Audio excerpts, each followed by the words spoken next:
Oi pessoal, tudo bem? Estamos começando mais um Plantões que Marcam, a iniciativa da Carry On, empresa da qual eu sou o CEO. A Carry On desenvolve produtos e serviços para o setor da saúde. A gente tem um aplicativo para os profissionais buscarem vagas de trabalho, além disso organizarem tanto o seu dia a dia com seus plantões, tanto os valores que eles têm para receber mensalmente. Também temos cursos, a Carry On Academy, que é conduzida pelo professor e médico Dr. Alexandre Parisi. A gente tem cursos de todas as especificações, né, Xande? De todas as áreas, para ajudar na formação complementar dos profissionais da saúde. Eu estou aqui hoje com o Xande, com o Alexandre, que vai conduzir uma entrevista muito especial. A gente vai entrevistar um enfermeiro. Os nossos ouvintes pedem muito para a gente entrevistar profissionais de outras áreas, e o que mais pedido são os enfermeiros. Um prazer estar aqui de novo. De vez em quando eu apareço no podcast, né? Maravilhoso, sempre presença ilustre. Não é o meu foco aqui, mas é um prazer voltar, né? Para quem não me conhece ainda, meu nome é Alexandre Parisi, eu sou médico. Estou aí na Carry On mais na frente da parte dos cursos que a gente está oferecendo. Muita coisa muito legal que a gente está conseguindo trazer. Se você está perto de se formar ou se formando aí, está batendo aquele frio na barriga, aquele medo de dar plantão, calma, acho que todo mundo passou por isso, mas a gente está aqui para ajudar vocês nesse processo e com muita tecnologia por trás disso, né, Fernanda? Com certeza, com certeza. Vai vir muitas formas aí diferentes de se aprender através dos nossos cursos também. E aí é um prazer trazer aqui o Felipe, que colega já tem um bom tempo aí lá na Somit, né? Também professor lá nos cursos. Muita história para contar, muita viagem aí por Minas e pelo Brasil dando curso. E vou abrir para você se apresentar, Felipe, contar um pouquinho aí da sua jornada. Olá, Xande, Fernanda. Fico muito feliz pelo convite, pela confiança no nosso trabalho. Sou o Felipe Margotti, sou enfermeiro, sou emergencista. Trabalho no SAMU de Belo Horizonte, né, juntamente com o Alexandre. Também trabalho no Hospital das Clínicas. Sou professor e instrutor de alguns cursos na área da saúde voltado para a emergência, dentre eles os cursos chancelados, né, da American Heart pela Somit. E, Felipe, a gente sabe que o SAMU é adrenalina pura, né? Como é que foi esse processo de escolha por atuar no SAMU? Então, eu digo que desde o início da graduação, né, quando eu comecei o curso, eu queria trabalhar com emergência. E então, eu já comecei a estudar, né, buscar conhecimento na área de emergência, porque você vai atender um paciente crítico, né? Eu sempre pensava, será que eu vou dar conta de realizar esse atendimento? Eu estou pronto, estou preparado? Então, me graduei pensando nisso. Depois eu busquei uma residência na área de emergência para conseguir, né, chegar ao SAMU e conseguir atuar, né, de forma adequada frente àquele paciente grave, né? Então, aquele paciente ali que está no seu pior momento e nós somos a esperança quando nós chegamos ali no local para realizar o atendimento. Muito bom. E você trabalha em outras áreas ou realmente é só emergência, só adrenalina? Dentro da área de emergência, né, eu acabo atuando em alguns locais diferentes, né? Nós temos várias oportunidades para aquele profissional emergencista. Então, eu atuo no pré-hospitalar, que é o SAMU, né? Então, no SAMU ali você faz o atendimento pré-hospitalar, trauma, atendimento clínico, transferências, né? A gente fala que a nossa unidade, muitas pessoas falam que é uma UTI móvel, né? Que a gente trabalha numa unidade de esporte avançado. Então, ela tem muitos recursos, né, para atuação frente ao paciente grave. Eu trabalho também no intra-hospitalar. Então, no Hospital das Clínicas, no pronto-socorro. Então, a gente atende aquele paciente, né? Até eu recebo pacientes do SAMU, a gente recebe o nosso hospital de alta complexidade, né? Então, tem uns pacientes ali atendidos no nosso hospital, né, na rede, e atuo como professor, pós-graduação, e também como instrutor, né, de cursos na área de emergência. Então, os nossos cursos são cursos de imersão. Então, além do conteúdo teórico, né, a maior parte do tempo nesses cursos de imersão são a capacitação prática, né, treinar as habilidades, o atendimento ali do profissional, o atendimento da equipe. Então, acho que isso é primordial para a gente conseguir aplicar isso lá na hora do atendimento. E acaba que a prática traz também segurança emocional, né? Se você faz o curso, você se sente mais seguro e, em consequência, consegue executar de forma mais adequada, né? Sim, com certeza. Eu falo, né? Muita gente usa o exemplo do atleta. O atleta treina para chegar naquele momento da competição, ele conseguir exercer de forma adequada, né? Realizar aquela função com excelência, né? Essa seria a palavra, com excelência. E isso que a gente busca também. Então a gente treina, a gente fala até que fica medular. Então, no atendimento de emergência, as coisas acontecem assim. Praticamente você não tem que pensar, né? O atendimento ele vai acontecendo, você já sabe cada etapa, né? Tem toda a questão do raciocínio para o atendimento, mas o atendimento em si, né? Principalmente nas emergências, ele acontece de forma medular. Muito legal. E nessa sua rotina de atendimentos, você já vivenciou algum caso inusitado? Alguma coisa que te marcou assim? Algum plantão assim, nossa, esse aqui eu vou contar para os meus filhos? Sempre tem, né? Alguns casos. Até numa das viagens, né, para cursos, a gente estava fazendo uma viagem para ministrar um curso suporte avançado de vida. E aí, todo mundo que encontra com a gente pergunta, né? Nossa, deve ver muita coisa, né? O que você já viu que você ficou mais impressionado e tal? E eu estava lembrando os casos, e um dos casos que eu me lembrei foi de um atendimento. Eu tinha ali 2 anos de SAMU, e entrou um atendimento de uma criança que foi atropelada pelo trem. E a gente estava lá na central, eu falei, não, manda a nossa unidade, vamos lá atender.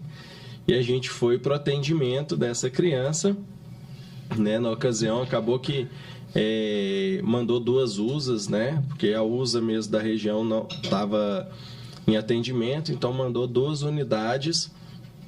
E a gente fez o atendimento ali no local daquela criança. Ela estava muito grave, tinha um TCE grave, né, um traumatismo crânioencefálico grave. Ela tinha lesões nas 2 pernas e em um braço. E aí, comentando, o motorista estava levando a gente lá pro curso. Ele falou, eu conheço esse rapaz aí. Eu falei mais ou menos a época que foi o acidente. Ele falou, não, eu conheço ele tá bem. Ele é lá da minha igreja e tal. Hoje já é um adolescente, né? Acabou que na ocasião acho que ele perdeu um braço e uma perna, né? Mas eu fiquei feliz que ele deu a volta por cima, né? Acho que ele até ajudou lá na ocasião para ele conseguir a prótese, né? O pessoal da igreja juntou.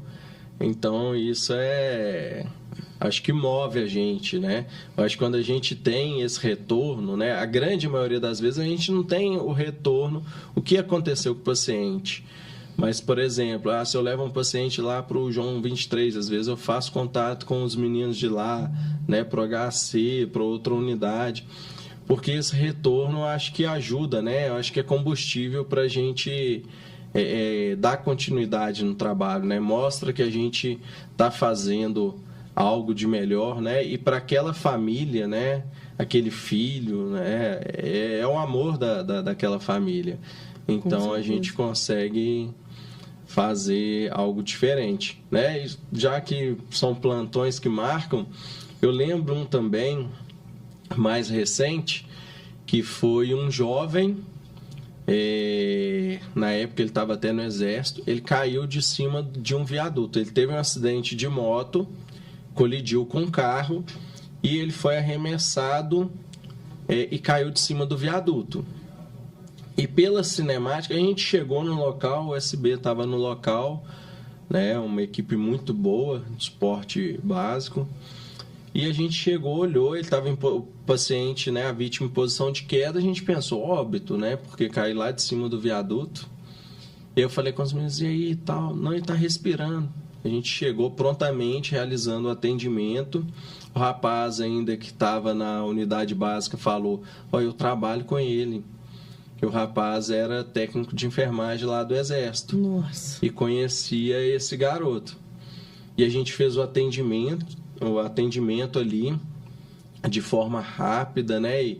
E, na verdade, ágil, porque a gente não tem pressa, a gente é ágil no atendimento, né? Não tem desespero. Então, assim, os profissionais que trabalham com emergência, eles são, na verdade, calmos, né? Só que são ágeis porque eles treinam muito para, naquele momento, conseguir conduzir aquela situação. Fizemos atendimento, paciente muito grave, um paciente que estava na cena, se não me engano, um Glasgow 3 ou 4, estava com pupilas anisocóricas, a pressão dele não era possível aferir, de tão baixa que estava, e a gente conseguiu fazer uma estabilização ali no local. Ele foi entubado também e a gente encaminhou para o João 23. As primeiras notícias, né? Um paciente grave e tal. E um mês depois, eu recebi um vídeo desse garoto chegando em casa, sendo recebido pela família. E ele era conhecido, a minha prima que me mandou, porque o amigo dela era conhecido desse rapaz. E aí ele mandou para ela, eu recebi esse vídeo, né? Um vídeo até emocionante, eles colocaram uma música e na hora que eles abrem o portão lá da casa, o rapaz estava lá, né? Ainda estava se recuperando, ele teve fratura nos 2 tornozelos, né? Ele perdeu alguns dentes, mas da lesão mais grave ele já estava se recuperando, estava bem, Glasgow 15, né? Neurológico, ele não ficou com nenhum déficit. Então, assim, isso mostra a importância do nosso trabalho. Com certeza, a importância de dar a segunda chance mesmo para viver e para ter a oportunidade de continuar a história, né? Com certeza, então, uma segunda chance. Com certeza, plantões que marcam do seu lado e atendimentos que marcam do outro lado. Uma coisa que você falou que é muito engraçada, que você fala que a gente de fora tende a achar que o atendimento de emergência é um atendimento afoito, né? No desespero, mas não, tem todos os protocolos que vocês conduzem com muita calma e tranquilidade. A gente às vezes até brinca, né? Se a pessoa está desesperada na emergência, né? A gente fala, se está gritando no ambiente de emergência, ou é doido, está surtado, né? A gente vai ter que fazer a contenção, ou não sabe o que está fazendo. Na verdade, a gente está preparado para aquela situação.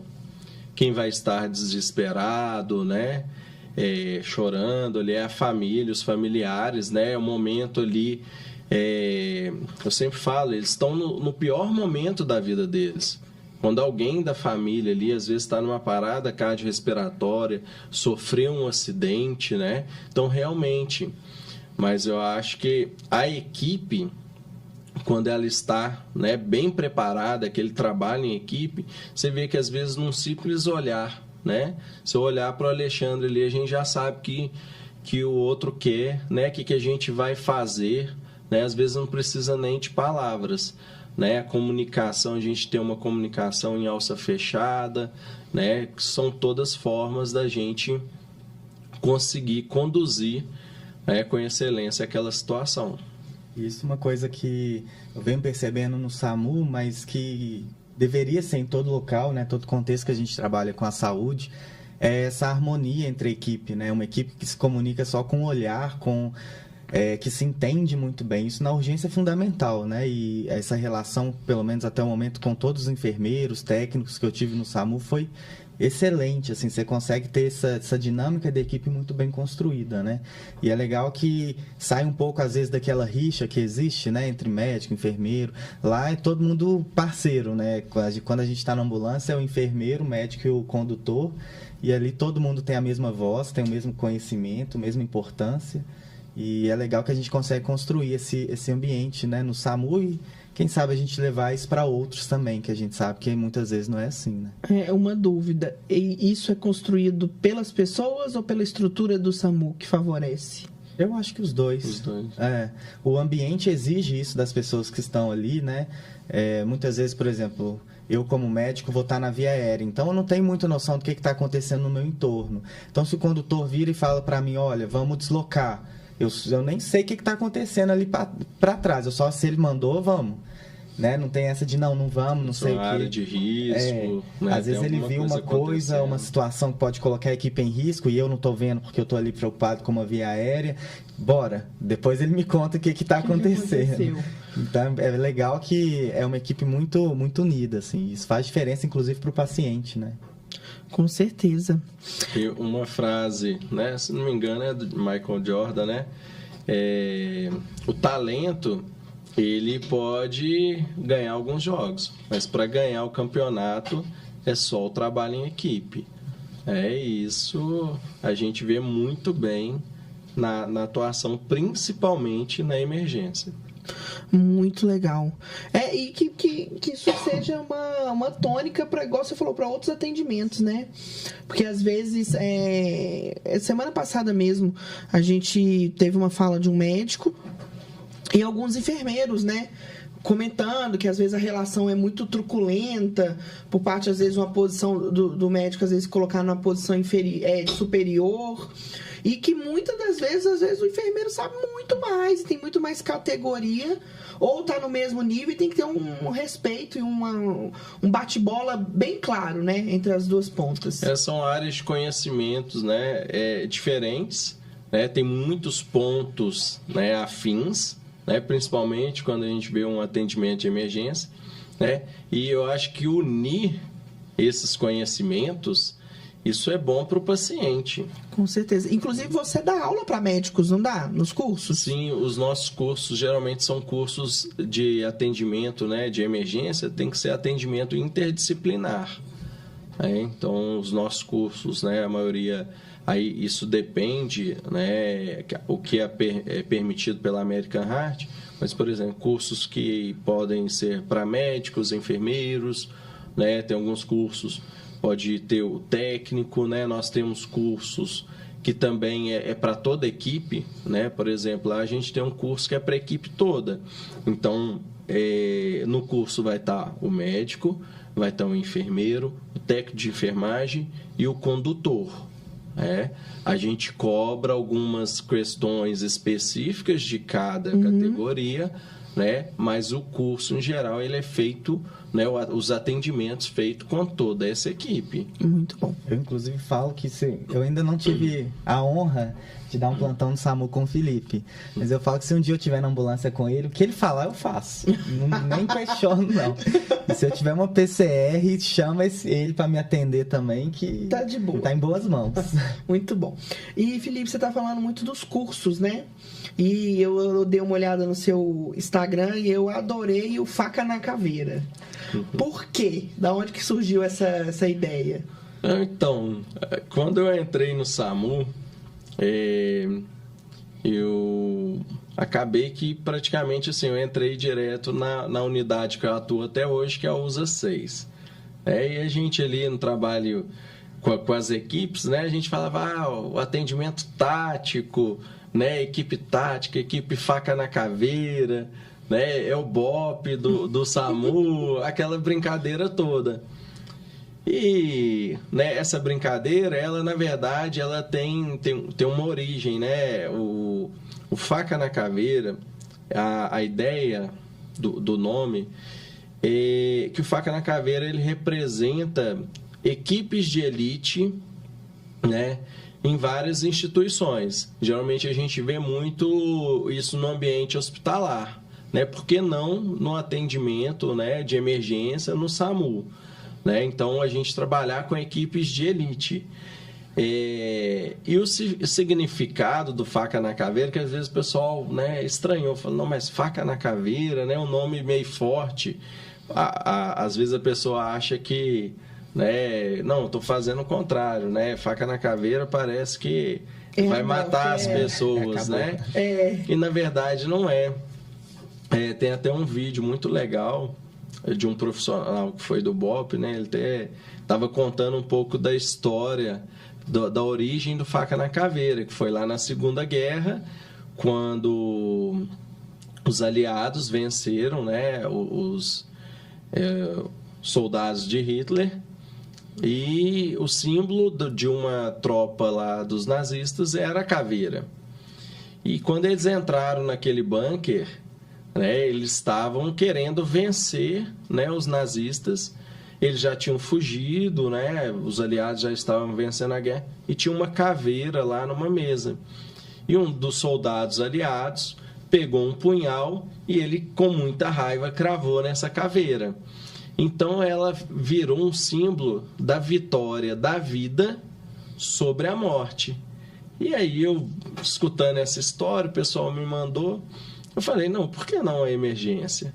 Todo dia na emergência, né, a nossa ideia é vencer a morte, né, a vitória da vida sobre a morte, né? Não necessariamente a gente tem algumas situações, às vezes de pacientes, né, em cuidados paliativos e tal, que às vezes o fim dele, né, ele pode até vir a óbito, né, mas enquanto ele estiver ali, a gente, né, vivo, a gente vai dar condições, né, adequadas para ele tentar melhorar a qualidade de vida. Às vezes a gente está presente ali para tratar a dor, para acolher, né, o paciente, a família, e eu acho que isso é uma grande vitória. Com certeza. E até dentro disso, vou puxar aqui para a nossa advogada, né, um dos princípios básicos da Constituição. Todo ser tem direito à dignidade, né? Dignidade. Até dentro disso, você tá ali para levar um alívio, um desconforto de sintoma, um cuidado, um acolhimento para uma família. E o SAMU faz muito isso, né? A gente está dentro da casa das pessoas, então as pessoas recebem a gente nesse pior momento e a gente entra na vida delas para levar dentro das possibilidades o que for de melhor da área da saúde. Então, às vezes, não é possível trazer um retorno à vida, mas a gente consegue levar um acolhimento, a gente consegue levar uma palavra de conforto ou até mesmo um alívio de sintomas, né? Com certeza. E faca na caveira aí, então. E você marca a vida daquela pessoa. Às vezes eu recebo mensagem. Um dia a gente fez um atendimento de uma criança muito grave lá no hospital e uma mãe me achou no Instagram e aí ela comentou. Ela falou, nossa, eu fiquei maravilhada com o atendimento. Era uma criança muito grave, né? E ela estava no leito ao lado. E ela falou, nossa, como que vocês conseguem realizar esse atendimento? Eu estava ali aflita e vocês conduziram de uma forma, né? Às vezes, esses dias mesmo, acho que foi domingo, eu recebi mensagem de uma outra mãe, falou, Felipe, você está no hospital? Meu filho está aqui, da outra vez você conseguiu pegar um acesso nele. Hoje eu estava lá também, eu estou ficando na pediatria esses dias, e uma mãe, eu atendendo, né, chegou uma criança, que a gente fala hora dourada, uma criança com imunidade baixa, chega com um quadro possível de infecção. Então a gente tem que ser o mais ágil possível, né, e tentar fazer dentro de uma hora, colher os exames, né, iniciar antibiótico, funcionar acesso, iniciar o antibiótico dessa criança o quanto antes, porque isso melhora muito o desfecho. E eu fui lá, já abordando a mãe e tal, ela falando, não, você já atendeu a gente e tal. E aí pediu, né, pra gente realizar o atendimento ali. Eu estava até no finalzinho do meu plantão, né, eu falei, não, deixa eu agilizar aqui. E a gente fez o atendimento, o menino ainda estava com a roupa do Hulk, né? Eu falei, Hulk, você tem que ser forte e tal. E aí ele chorou um pouquinho, mas foi muito cooperativa, a mãe também, né? Elas entendem que isso faz parte do processo, né? Quando a gente trabalha com criança, a gente tem que ter conhecimento, né? Ter empatia, por quê? E o conhecimento, porque a criança está num ambiente estranho, sendo cuidada por pessoas estranhas, os procedimentos, exames, eles são dolorosos, então a gente tem que saber disso. Então, muitas vezes ele não vai cooperar, ele vai chorar. Não adianta você falar, não chora não, senão vai doer. Ele vai chorar, ele vai ficar assustado. A mãe também fica assustada, ela queria que a dor fosse nela. E a gente tem que ter essa empatia, né? Na hora da punção mesmo, ele nem ligou, né? Não chorou muito. Aí logo falou, não, agora só falta o curativo, já acabou e tal. Aí ele ficou brincando lá, né? Falou que era o Hulk e tal. Eu acho que às vezes a gente até tirar um sorriso nesses momentos, isso não tem preço.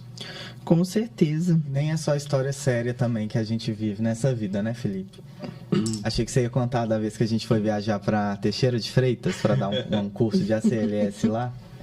Teixeira de Freitas, Bahia. Bahia. Uhum. E como todo bom mineiro, você me dá a oportunidade de ir pra praia, o que eu faço? Aceito, né? Uhum. E aí, geralmente, essas viagens assim da CLS vão as pessoas que são mais animadas, né? Porque você tem que carregar mala, carregar manequim, viajar, né?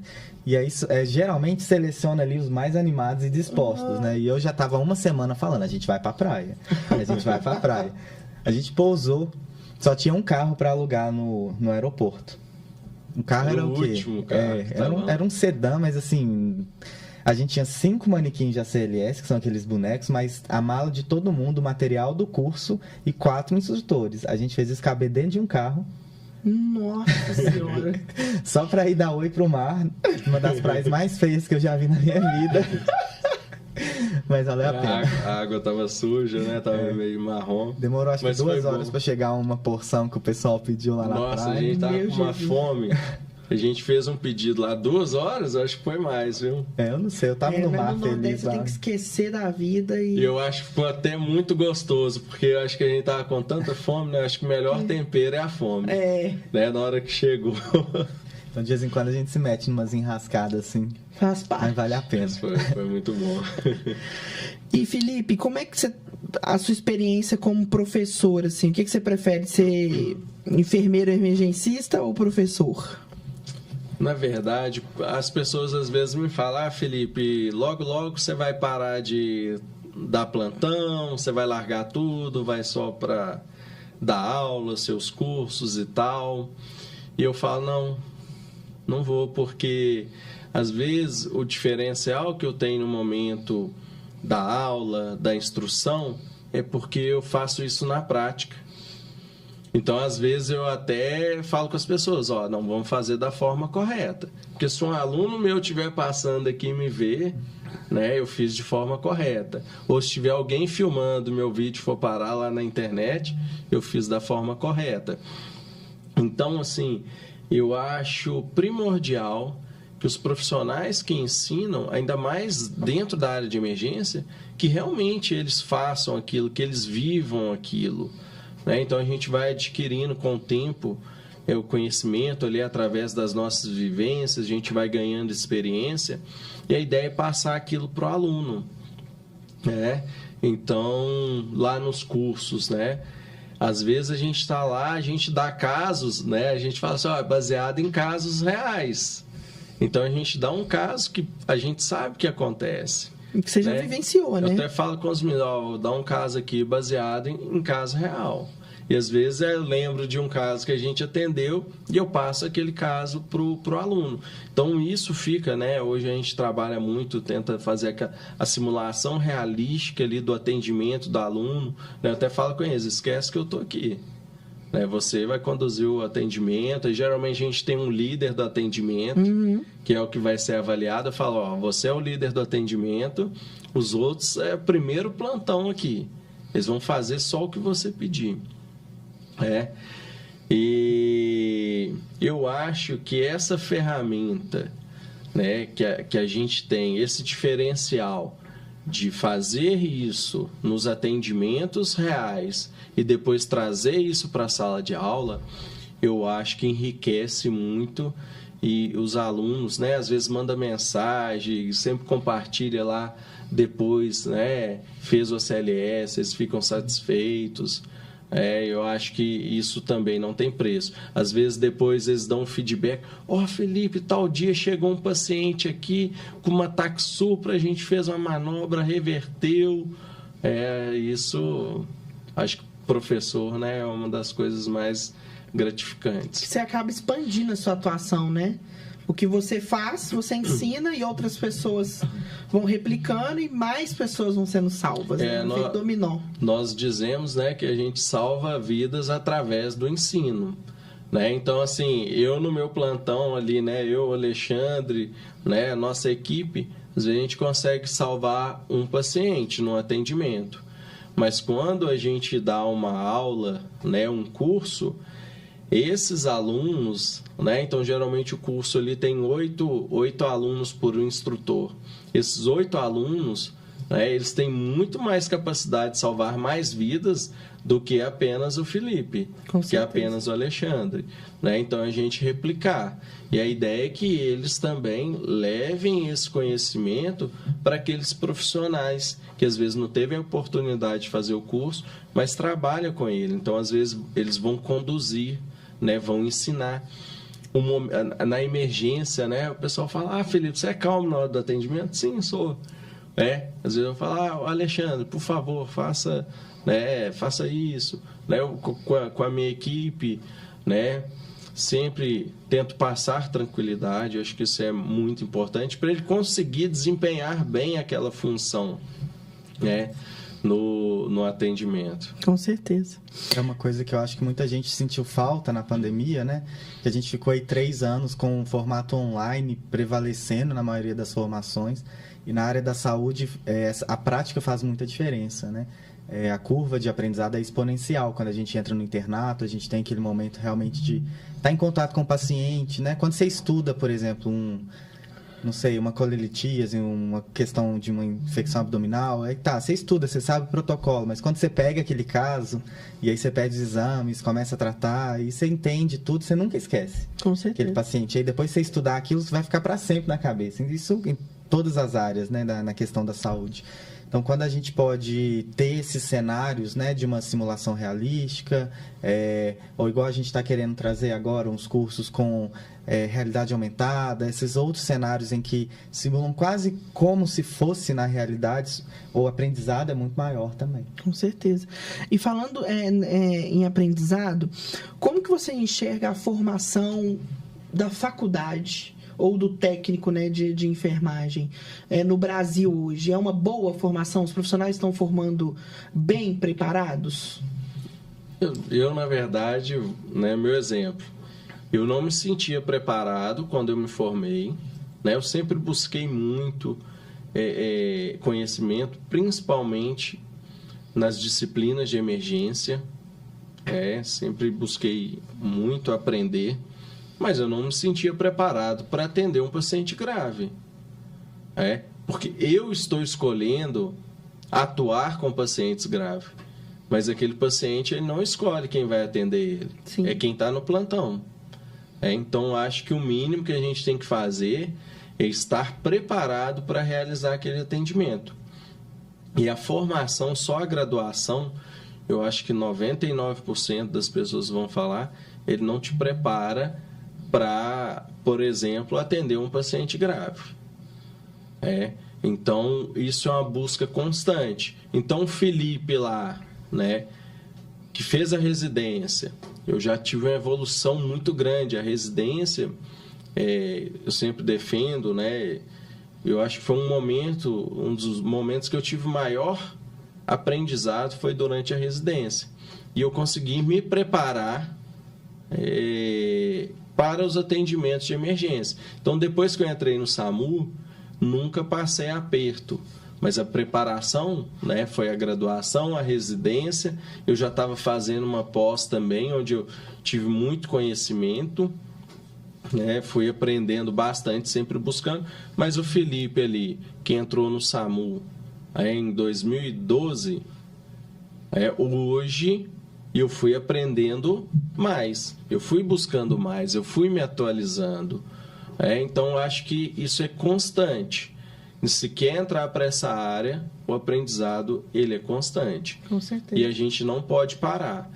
Infelizmente, o que a gente vê, as pessoas se acomodam. E eu não consigo fazer isso. Eu já mudei de emprego, já saí de emprego, ganhava muito mais para, por exemplo, vir para o SAMU.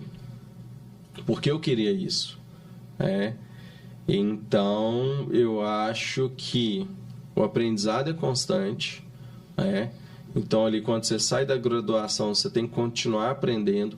Os cursos de imersão são cursos muito valiosos, porque, às vezes, a gente escuta muito do aluno: nossa, nesse curso aqui eu aprendi mais do que na minha pós ou do que na minha graduação, naquele tema específico dentro da emergência, como, por exemplo, a parada cardiorrespiratória.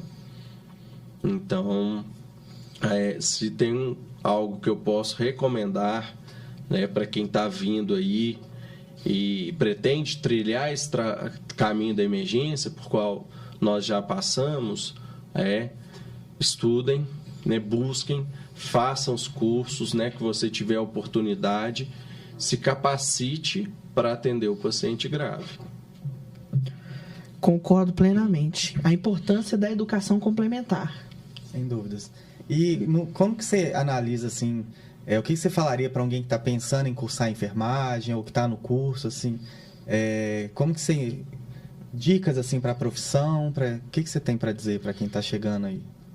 Então, Alexandre, às vezes as pessoas vêm me perguntar, às vezes falam, porque eu perguntei fulano de tal e ele falou para eu não fazer enfermagem, que enfermagem não está legal e tal. Eu sempre falo assim, você tem que perguntar uma pessoa que seria aquela pessoa, um exemplo na profissão. Quando eu for profissional da enfermagem, eu quero ser igual fulano de tal.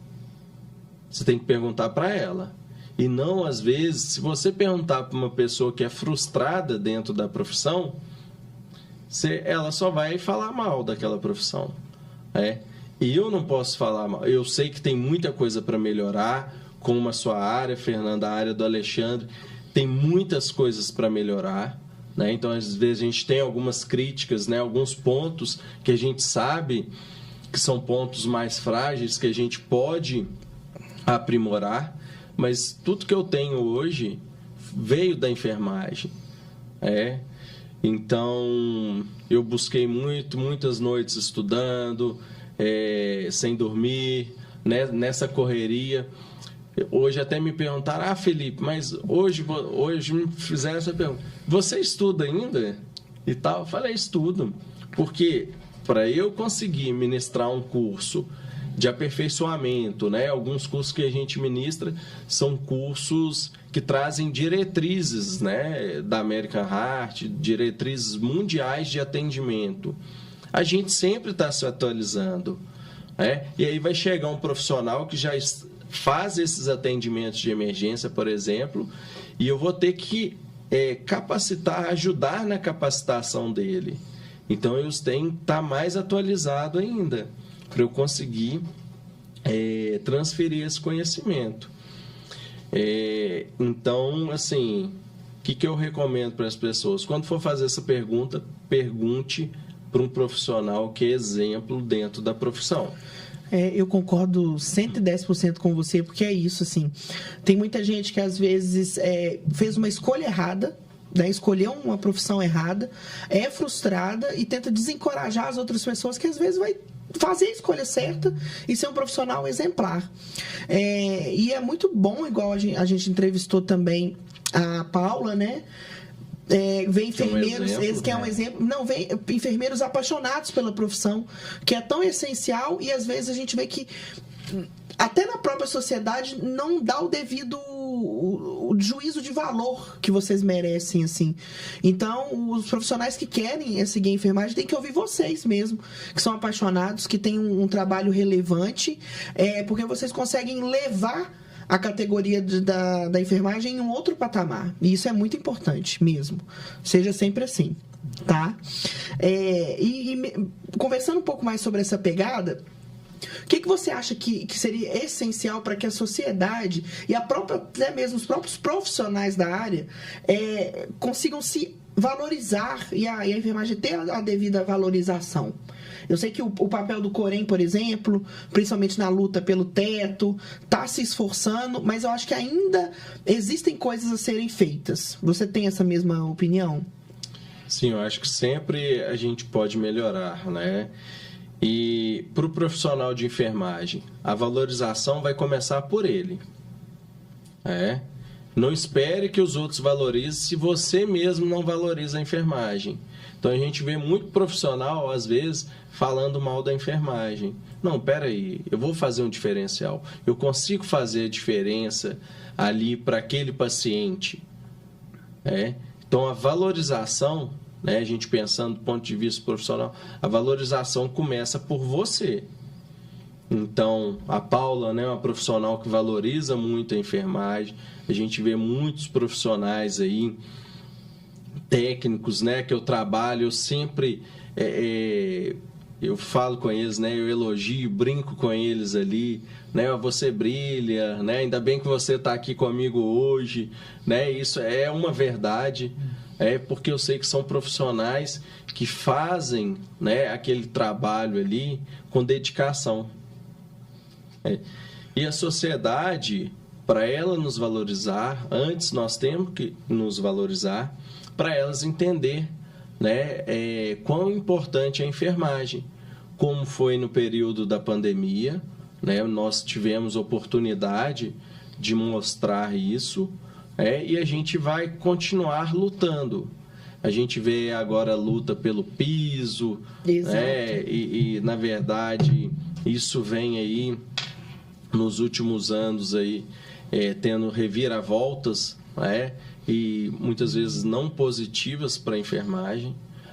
Então a gente busca ali um piso, mas é muito importante também conseguir uma carga horária de trabalho, para a gente ajustar isso aí. Então essa valorização salarial, ela é muito importante para o profissional, até para ele conseguir se capacitar. Então às vezes a gente vê muitos profissionais que às vezes falam, mas às vezes pagar um curso ali de R$1.000, R$2.000 para aquele profissional, ele vai tirar de dentro da casa dele. Então isso realmente a gente entende esse lado também. Então às vezes tem profissionais, não, é isso que eu quero, eu vou investir agora, mas tem outros que às vezes se ele fizer esse investimento ele está tirando às vezes o que ele precisa para a família, né? Tem filhos, né? Esposa. Então a gente espera, né, que nos próximos, espero que nesse ano mesmo, né, nos próximos, tenha esse reconhecimento, essa valorização salarial, ela é muito importante, né, porque falar amor, dedicação, isso não vai pagar as contas do profissional, né, e que o profissional, ele mostre, né, por que ele deve ser valorizado. Acho que isso é fundamental.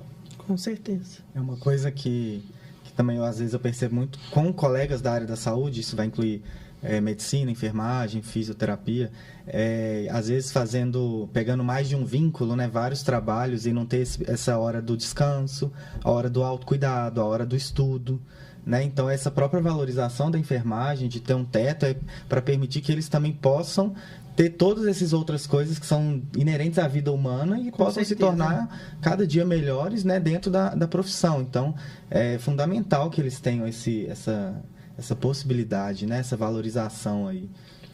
Não, com certeza, porque para que o profissional não tenha necessidade de se esgotar tanto para ter um salário digno, né, para cuidar da família e tudo mais. E a valorização, a gente tem que lembrar que ela não é só em relação ao financeiro.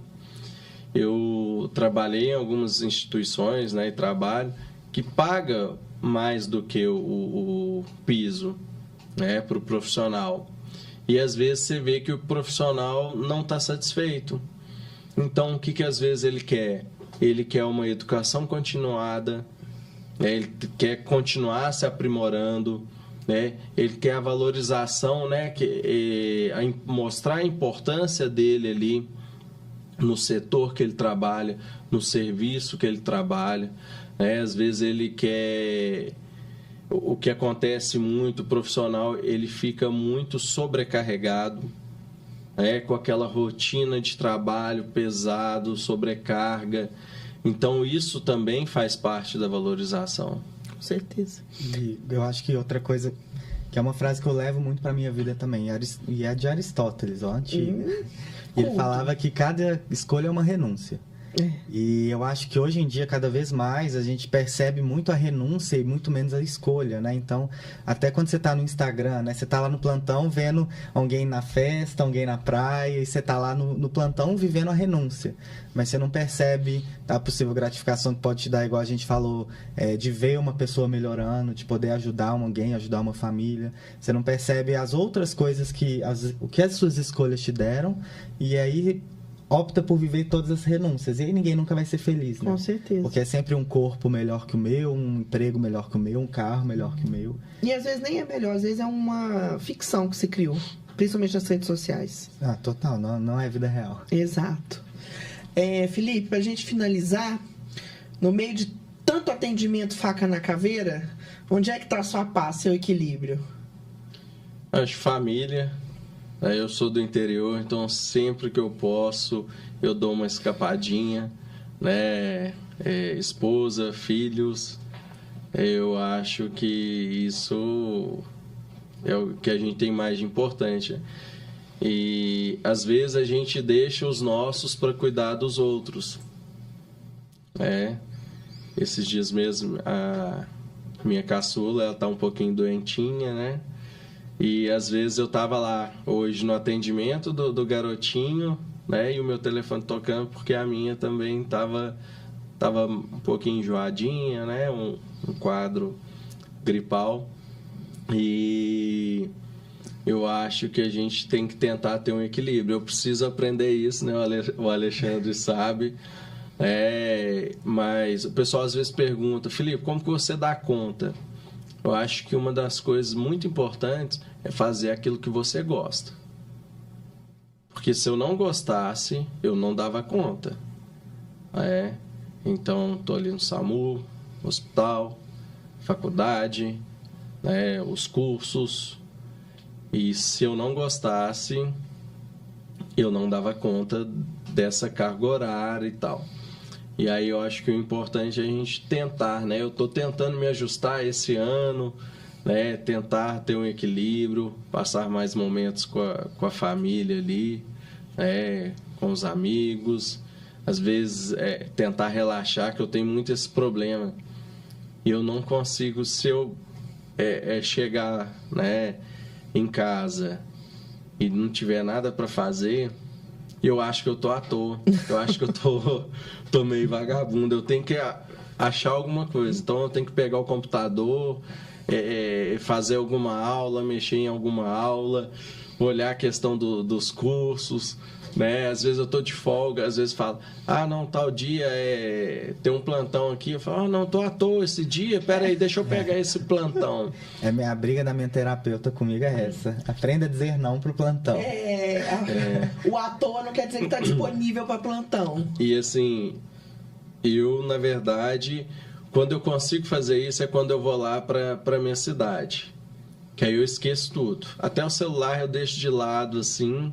Porque o celular é trabalho o dia inteiro. Você abrir aqui, é trabalho, né? Muita mensagem de trabalho, grupos, faculdade, cursos. Então, lá eu consigo me desligar melhor. Show de bola. A gente faz um churrasquinho lá, meu pai, minha mãe, né? Família. Então, acho que é um momento de relaxar. Muito bom. Então vamos encerrar. Queria agradecer, tá, a sua presença. É sempre bom conversar com enfermeiros que representam de forma muito digna à profissão. Agradecer a presença do Alexandre, sempre um grande parceiro. E espero em breve que vocês me indiquem mais profissionais apaixonados da enfermagem para a gente entrevistar aqui. Sem dúvidas. Tá? Muito obrigada, viu, Felipe? Eu que agradeço. Valeu, gente. Tchau, tchau.